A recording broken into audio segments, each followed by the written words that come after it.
নমস্কাৰ সকলোকে পুনৰ এটি নতুন ভিডিঅ'লৈ মই নিহাৰিকাই আপোনালোক সকলোকে মোৰ ইউটিউব চেনেললৈ স্বাগতম জনাইছোঁ। আজি থাম্বনেইল দেখি আপোনালোকে নিশ্চয় গম পাইছেই ভিডিঅ'টো মই কিহৰ ওপৰত বনাবলৈ গৈ আছোঁ। আপোনালোকে যদি মোৰ চেনেলটো ছাবস্ক্ৰাইব কৰা নাই তেতিয়াহ'লে চেনেলটো ছাবস্ক্ৰাইব কৰি দিব আৰু বেল আইকনটো দবাই ৰাখিব, কাৰণ তেতিয়াহে আপোনালোকে মই নতুন ভিডিঅ' দিলে আপোনালোকে ন'টিফিকেশ্যনসমূহ পাব। চ' দেৰি নকৰি ভিডিঅ'টো ষ্টাৰ্ট কৰোঁ আহক। এয়া গাৰ্গী আৰু গুলু, ইহঁত দুয়ো ৰেডি হৈ আহিছে নৱকীৰ্তনত যাবলৈ। আমি এইবাৰ প্ৰথমবাৰৰ বাবে নৱকীৰ্তনত অংশগ্ৰহণ কৰিছোঁ। আমাৰ ইয়াতে আগে পিছেও নৱকীৰ্তন হয়, কিন্তু আমাৰহে যোৱা নহয়। এইবাৰ ভাবিলোঁ যাই চাওঁ কেনেকুৱা লাগে। আপোনালোকৰ ফালেও নৱকীৰ্তন হয়নে? কমেণ্ট কৰি জনাবচোন। নৱকীৰ্তনৰ আৰম্ভণি আৰু সামৰণিৰ কিছুমান নিয়ম থাকে। সেই নিয়ম মানি আমি এই ঠাইখিনিৰ পৰা নৱকীৰ্তনৰ আৰম্ভণি কৰিলোঁ আৰু এই ঠাইখিনিতে আমি নৱকীৰ্তনৰ সামৰণিও মাৰিব লাগিব।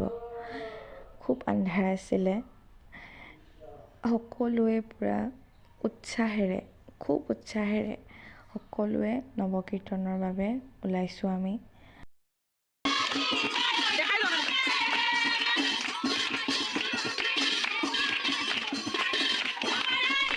আমি আগুৱাই গৈ থকাৰ মাজতে আমি গমেই নাপালোঁ যে এঘৰ মানুহে আমাক আদৰিবৰ বাবে ৰৈ আছিলে। আমি আগুৱাই গুচি আহিলোঁ। আমি আগুৱাই আহি ৰখি দিলোঁ। যিহেতু নৱকীৰ্তনত এবাৰ আগুৱাই আহিলে পুনৰ পিছুৱাই যোৱাৰ কোনো নিয়ম নাথাকে।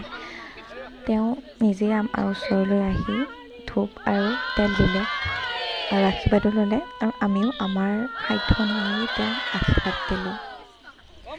এনেদৰে পুনৰ গৈ থাকোঁতে ৰাস্তাৰে গৈ থকা দাদা এজনেও ৰখি আমাৰ পৰা আশীৰ্বাদ ল'লে।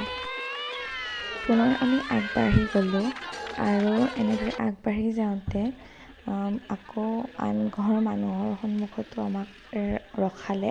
আচলতে এঘৰ নহয়, তেওঁলোকে 3 ঘৰমান মানুহে একেলগে আমাক ৰখাইছিলে আৰু তেওঁলোকে ইমান ধুনীয়াকৈ সকলোবোৰ যোগাৰ কৰিছিলে। খুব ভাল লাগিলে তেওঁলোকৰ নিয়মবোৰ দেখি। আৰু বেছি দূৰলৈ আগুৱাই নগৈ আমি তেওঁলোকৰ ঘৰৰ ওচৰৰ পৰাই পুনৰ উভতি আহিলোঁ। আৰু এইদৰে দোকান এখনৰ সন্মুখত এই দাদাজনে পুনৰ পানীও দিলে।